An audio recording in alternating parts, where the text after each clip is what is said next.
Hello and welcome to CATSweek. I'm Annalise Poorman.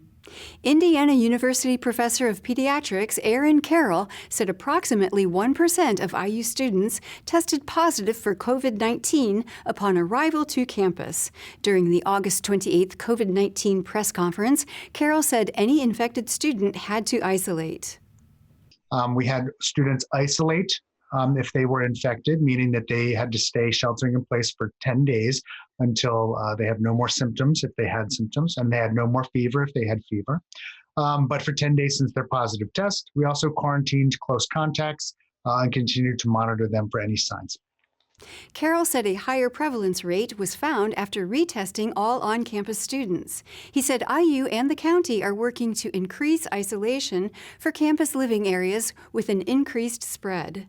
Monroe County School Corporation Superintendent Judy DeMuth said MCCSC approved a comprehensive plan to begin in-person classes. So our metric really is comprised of a percent positivity, positive cases per day on a 7-day rolling average, positive cases per day, 100,000 unit, and test turnaround and contact tracing, which really are important for our staff because at this point in time, we are planning on bringing back some of our students will start actually on August 31st. And then we'll have students returning on September 8th. So DeMuth said 10% of Indiana school corporations are still virtual. She said a red, yellow, green system would determine the teaching method. And then we superimposed on our metrics an actual green, yellow, red document that placed the learning status. So we're trying to make this easy. If we're in red, our students will be online. If we're in the green status, obviously we're good to go and all students can return. And then if we're in the yellow status, we'll be in a situation where our elementaries will be 5 days a week, and then we'll be in a hybrid at our secondary schools, splitting by alphabet so families can stay together. DeMuth said students are not required to attend classes in person. County Health Administrator Penny Caudill said as of August 28th, Monroe County saw 1,030 positive COVID-19 tests. She said the 7-day positivity rate was 2.3%. Caudill said local sporting events must follow the county gathering size limit. The one thing that the Athletic Association did was put a cap of 250 per section, and that goes along with the state limit on sizes. However, locally, we have a limit of 150. So for those football games, outside events, each of those sections would have a maximum capacity of 150 or 50%. And so it may vary depending on the size of the area. Caudill said the county is working on future plans for COVID-19 vaccination clinics. President of IU Health South Central Region, Brian Shockney, said within 2 months, behavioral health service needs increased by 22%. Worry and isolation, concern for our loved ones, and the personal fear that when you're sick cannot be underestimated. When we must take walks outside, that dog park would be a good place to go today. Take time away from technology and news, connect with our loved ones in meaningful ways, even if it's virtual, and seek professional help when we don't feel we can handle things on our own. Shockney encouraged everyone to get a flu vaccination. The Bloomington Utilities Service Board approved a memorandum of understanding with local property owners for the demolition of a Lake Lemon building. City Attorney Chris Wheeler said the now abandoned home was illegally built on City of Bloomington Utilities property. The house is abandoned and severely dilapidated now. As far back as 2008, City of Bloomington Utilities had agreed that the owner of the house should demolish it and remove it, but that effort never transpired. Today, somebody else is buying the property or a property next door. I can't recall the exact facts. Bottom line is that this house is an obstruction to their view of the lake. And the folks that are purchasing this property are willing to demolish this structure that's on City of Bloomington Utilities property. So it solves our problem. at no cost to the city. Wheeler said Lake Lemon property owners do not own land up to the lake shore. He said this creates multiple encroachment and trespass issues. When people buy property around this lake, they only own up to the edge of CBU's property line, not down to the water's edge. But people, thinking they understand riparian rights, which is what they're called, mistakenly start to build things up to the water's edge, which happens to be our property. So it's understandable how these things happen. But there again, I will say, we're a utility that doesn't have a presence out at Lake Lemon right now. We don't police that area, and these things happen without our knowledge often. Wheeler said CBU could still build utility structures on the property. The Monroe County Women's Commission approved a partnership with the Center for Excellence for Women and Technology for a Nevertheless film event. Commissioner Michelle Bartley Taylor said the event would include a feature film screening and a panel discussion during their August 31st meeting. So it's a indie flicks film on sexual harassment in the workplace. It has a very representative, diverse group of people who are interviewed in the movie, as well as people who commentate in the movie, who are experts. They have two versions out. They have a longer version and a shorter version. Our plan was to go with the 50-minute film screening. Will be done over a live webinar, professional links. So IU's not doing this. I've contracted with IndieFlix to do this. So they're going to run the tech. We'll do a 50-minute, there'll be an introduction, of course, then we'll do the film for 50 minutes, and then the panelists will come on following the film for about a half hour. So we're looking for the whole night to be about an hour and a half event. Michelle said the panel would discuss the Me Too movement and empowering women. She said the event would take place on September 15th. The Monroe County Council approved public safety and local income tax fund distributions to local fire departments during their August 31st meeting. Councilmember Eric Spoonmore said the council denied the subcommittee recommendation for the 2021 funding. Members of the Local Income Tax Council who are members of the Monroe County Council reject Public Safety Local Income Tax Subcommittee's recommendation made on August 4th to deny funding for the fire departments who are not otherwise entitled to receive distribution of public safety local income tax dollars. Each member of the Monroe County Council is a member of the Local Income Tax Council hereby cast their vote on a proposal to support local fire departments in the following amounts. For the Monroe Fire Protection District, $170,000. For Ellisville Fire Department, for Richland Township, $20,000. For Bean Blossom Township, Steinsville Volunteer Fire Department, $83,700. For Benton Township of Monroe County Volunteer Fire Department, $80,000 for a total amount of $353,700. Councilmember Cheryl Munson said fire departments were asked to prioritize their needs in the fund request applications. She said requests were for multiple remodels, repeaters, and exhaust system improvements. Steinsville Fire Chief Raymond Wartan said exhaust fumes are a common cause of cancer among firefighters. A lot of studies are out there showing cancer within the fire service. And one of the ways to eliminate that is eliminating the diesel exhaust fumes in the bays. Our living quarters, if you will, our meeting space is all housed on the second floor right above the bays. So all of those fumes and exhaust smoke just travels up into that area. During public comment, multiple residents expressed their support of funding local fire departments. Councilmember Jeff McKim said allocating funds provides opportunity for county and city fire protection collaboration. And we will have more CATSweek after this message. Let's talk about sex. What is consent? And what's not? Consent is based on choice.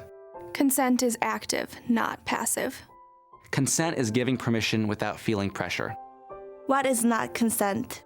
Silence. Passed out. Intoxicated. Fear. It is not consent. God consent? Ask. Sex without consent is a crime. Only yes means yes. Welcome back to CATSweek. Bloomington Parks and Recreation Administrator Paula McDevitt presented an extension of the Lower Cascades conversion pilot project to the Bloomington Board of Public Works. During their September 1st meeting, she said the project benefited from bicentennial funding. Back in 2018, Lower Cascades Park Trail was identified as a spot that would be great to add to our network of trails for connectivity. We have additional projects underway in Lower Cascades. And back on March 3rd, this board approved a pilot road conversion project where we took a portion of the road and have shut it down and encourage people to access this road for either biking or walking or running, just to use it in a different way.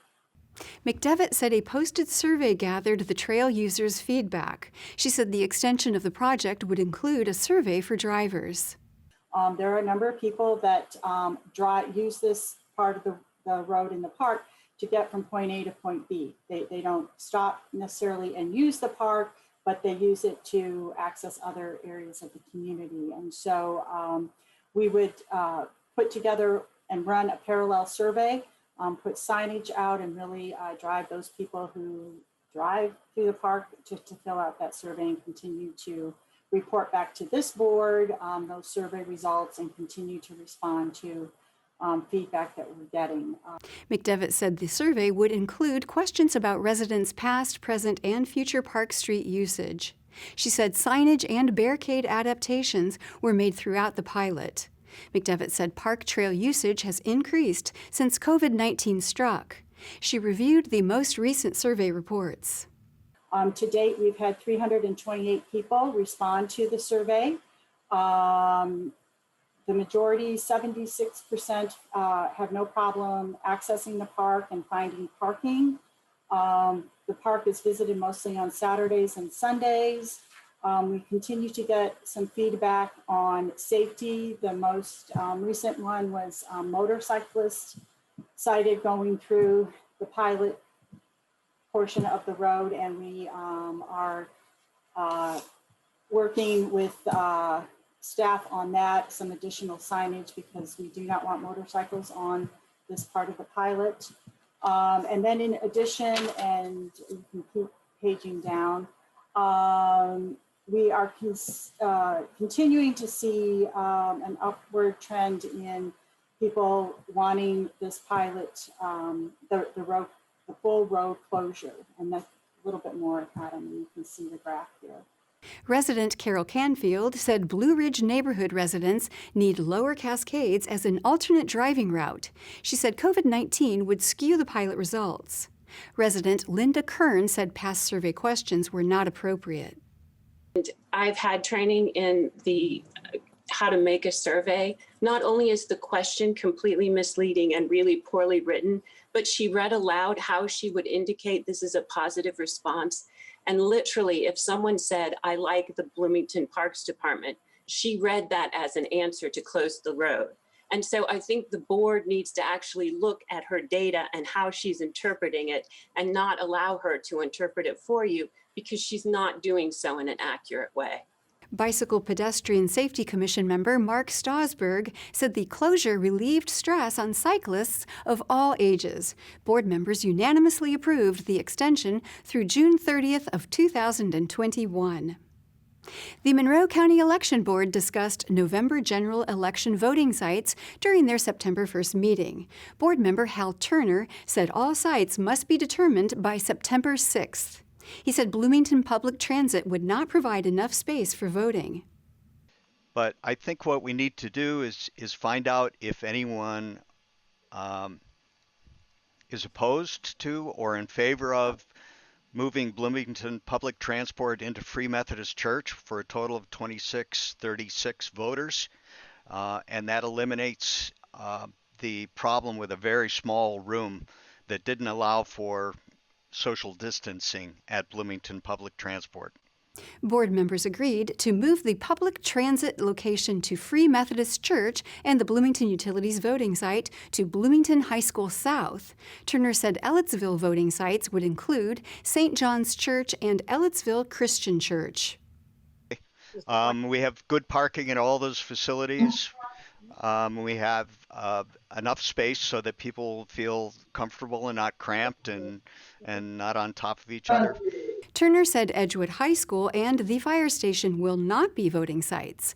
Board members debated combining the Meadowood voting site into either the Genesis Church or the Unitarian Universalist Church. Special Projects Coordinator for Community and Family Resources, Michael Shermis, said Genesis would require a ramp. The ramp that you would get, I'm just like trying to help you visualize the dimensions of it.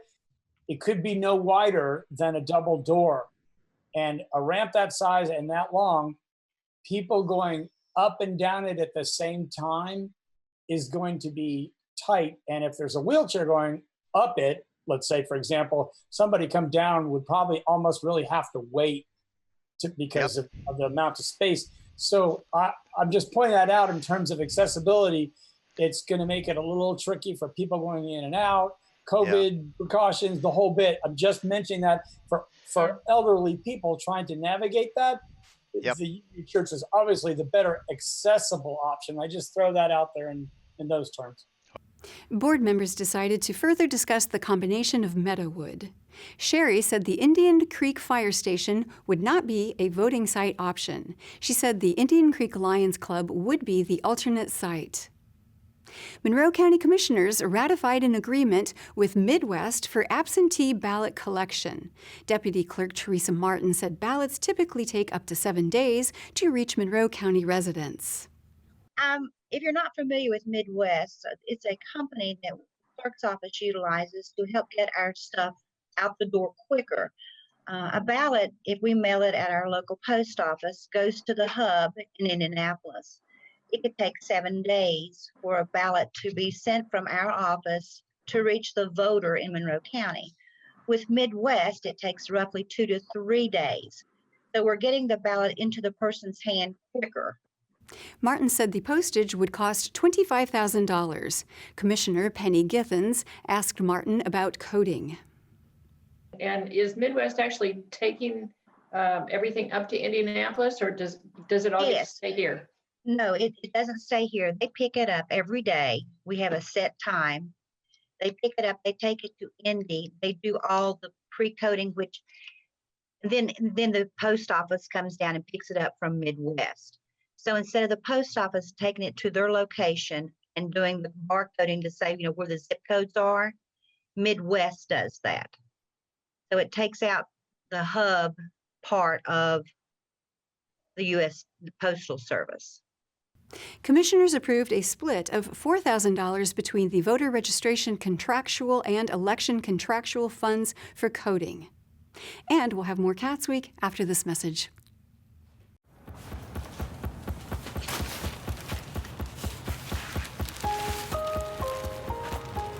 I'm at risk of thinking there's just no point in trying.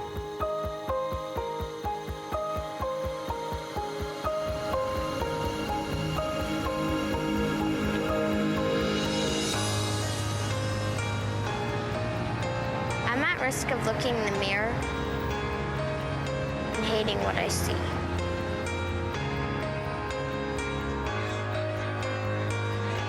I'm at risk of regretting what I do, just to join the crowd.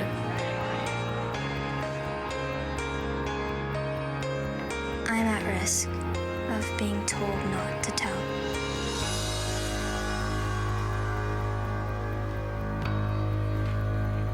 And you would never know it by looking at me. But with Girls Inc. in my corner, there for me every day, believing in me, showing me what's possible, I can be strong enough to respect myself and my body. To say I can rather than I can't. To say no with no apology. To be a leader. To finish school. To own my future. To break the cycle.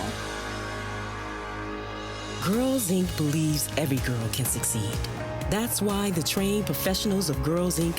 are there for our girls every day, supporting, mentoring, and guiding them in a safe, girls-only environment. Building bonds that last for years and change that lasts a lifetime. Girls Inc. gives girls the tools they need to boldly face challenges, to resist peer pressure, to be the first in their families to go to college, to beat the odds.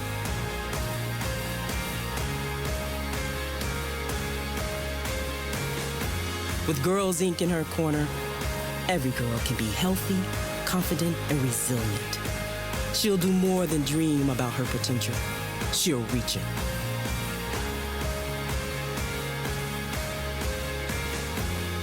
With you in my corner.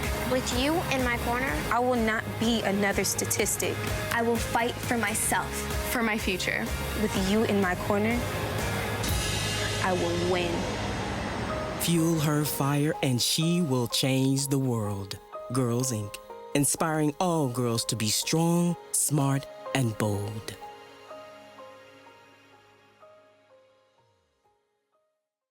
Welcome back to CATSweek. Assistant Director of Sustainability Lauren Travis presented a Climate Vulnerability Assessment report to the Bloomington City Council. During their September 2nd meeting, Travis said a vulnerability survey assesses future climate effects. So it is, in essence, a technical assessment of exactly how Bloomington's changing climate will affect its people, buildings, and infrastructure over the next decades. And this is really crucial because impacts and risk levels to people, buildings, and infrastructure will be disproportionate. So some areas of Bloomington, some groups of people in Bloomington are inherently more vulnerable and may be more adversely affected by coming impacts. And the third point is that anticipating these impacts are critical for long-term planning, promoting equity, and current and future municipal funding and policy decisions. Travis said annual precipitation has increased by 15% and the average annual temperature by 2 degrees since 1895. Travis said an increase in storms, floods, and public health concerns could be expected. Extreme heat is really something that also is a huge risk to people by causing heat stress that can cause people to go to the emergency room, but then also experience energy costs, which is a challenge financially and can sometimes cause people that are lower income to not be able to afford cooling, which is then another health concern. Flooding obviously causes property damage and health impacts. If your property floods, you can also have mold and subsequent public health impacts. Air quality impacts will impact people that are susceptible to asthma. And then another big one is nutrition insecurity. So as weather becomes more variable, there's crop impacts and therefore food price volatility. So again, if you're financially challenged, this presents another concern. Travis said residents would also be vulnerable to power failure and energy costs. She said the community would be disproportionately impacted by public health concerns.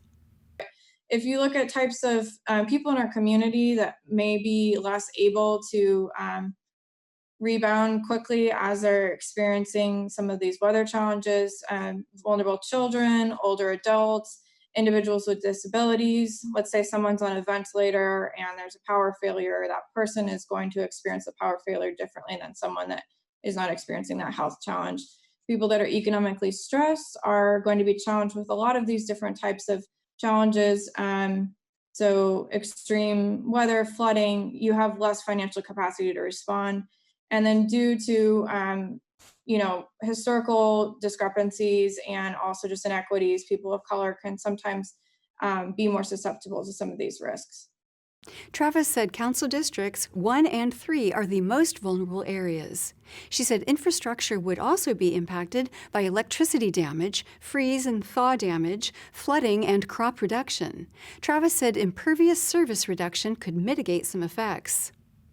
One other approach would be to reduce impervious surface. So about 33% of our land acreage right now is pavement. That helps decrease heat island effects, especially in areas that are low income, replacing that concrete with green infrastructure, more trees, more plants.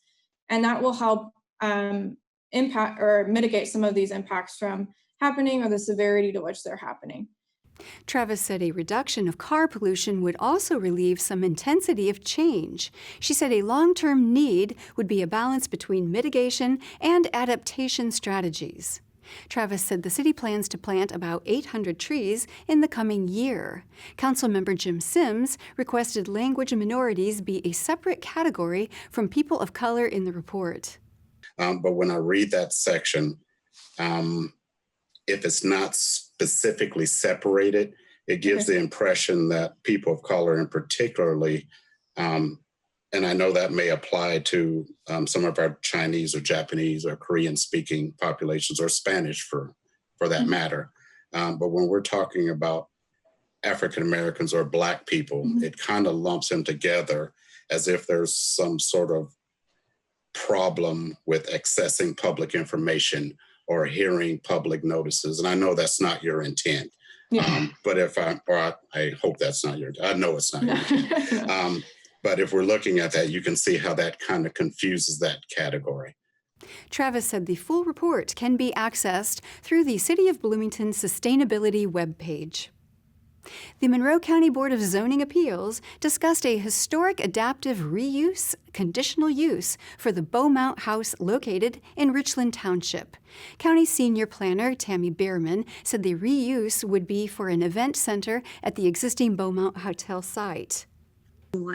They would like to add essentially an ag event center, medium-sized use to an existing hotel use that is on the lot that was previously granted in in 2018 by the BZA. The increased use would require more parking spaces, and so that is why they're requesting a variance from the surfacing requirement. The purpose is that the petitioner would like to host events on the property. Currently, they're only allowed to have 12 people associated with the hotel use. And they would like to have up to 150 guests on the site, with events averaging about 2 a week, so maybe up to 100 in a calendar year. Behrman said the minimum lot size area would allow the expansion. She said the expanded parking lot may experience flooding. She said a commercial driveway will be required. When this petition came in, one of the first things I did was request that they get a commercial driveway permit of sorts, or an approval of that through INDOT, because this is a state highway. Speed limit out here is 55 miles an hour. I can tell you that if I didn't get the letter from INDOT, which was in the packet and I included it at the end of this presentation, I probably would not be supporting this as much. But they will be required to put in a commercial driveway, get a work within the right-of-way permit, and build to those standards when if they get this use approved. Behrman said tree removal would be required to allow a commercial driveway and parking lot. Board member Margaret Clements said the Sycamore Land Trust should be consulted. Well, I would just like to state up front that a couple of the issues that have been raised, which is the size of the proposed event center on this small property, seems to be kind of freeloading off of another stellar community enterprise, which is the Sycamore Land Trust. And I would think that the Sycamore Land Trust, as stakeholders, should be consulted, because there seem to be competing values that they probably think are protected under the zoning. So I think that that's a vital stakeholder that needs to be included in this discussion. Petitioner Michelle Cardwell said Sycamore Land Trust was in support of the project. Board members approved the reuse, with Clements voting against. Behrman said a site plan amendment and approval from the Historic Preservation Board of Review are required before implementation. And that is all for CATSweek. Thank you for joining us. For CATS and WFHB, I'm Annalise Poorman.